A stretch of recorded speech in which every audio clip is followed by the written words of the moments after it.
ইলিশ মাছ। এখন তো ইলিশ মাছের খুব আমদানি। আজ সব গরম গরম রেসিপি দেখাবো আপনাদের। প্রথম থেকে দেখাচ্ছি আলু ভাজা। দেখো কত সুন্দর দেখাচ্ছে, হলুদ হলুদ কাঁচা লঙ্কা দিয়ে ভেজেছি আলুগুলো। এখানে দেখো আমড়া দিয়ে ডাল করেছি, ছোট ছোট আমড়া যেগুলো, ওইগুলো দিয়ে ডাল করেছি। এখানে দেখো আমাদের বাড়ির বাগানের কুমড়ো শাক, বাজারের চিংড়ি মাছ আর আলু দিয়ে দেখো রসা রসা। এখানে চিংড়ি কুমড়ো শাক রসা করেছি। এখানে দেখো ওল, আলু আর পোনা মাছ দিয়ে ঝোল করেছি। আর এখানে দেখো ইলিশ মাছ। এখন তো ইলিশ মাছের খুব আমদানি, এর জন্য শুধু ইলিশ আসছে আমাদের বাড়ি। কাঁচা লঙ্কা আর কালো জিরা দিয়ে এইভাবে ভেজে কেউ খেয়ে দেখেছো ইলিশ মাছ?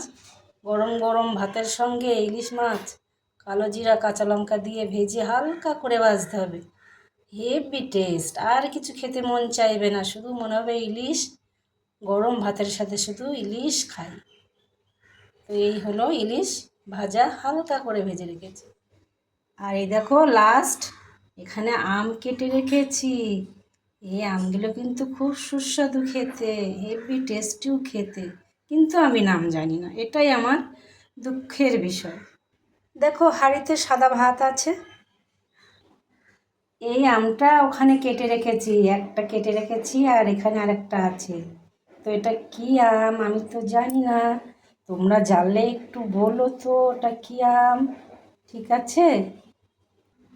তো সাদা ভাত থেকে শুরু করে আম থেকে শুরু করে পাকা আম, আলু ভাজা, ইলিশ মাছ ভাজা, এখানে কুমড়ো আলু আর চিংড়ি মাছ দিয়ে রসা, ডাল, তারপরে এখানে মাছের ঝোল, ওল আর আলু দিয়ে। সব রেসিপিগুলো তোমাদের কেমন লেগেছে একটু জানিও। আর আমার তো ভীষণ রান্নার চাপ, এত এত করে আমার রান্না করতে হয়। কে কেমন রান্না করো, মানে কত ভাগের রান্না করো একটু জানিও। দেখো আমি কত ভাগের এখানে রান্না করেছি। এরকম রান্না কিন্তু আমার রোজই চলে, হয়তো ফাঁকে দু একদিন হয়তো এত এত রান্না করি না, কিন্তু আর সব দিন আমার এত এত রান্না করতে হয় বন্ধুরা।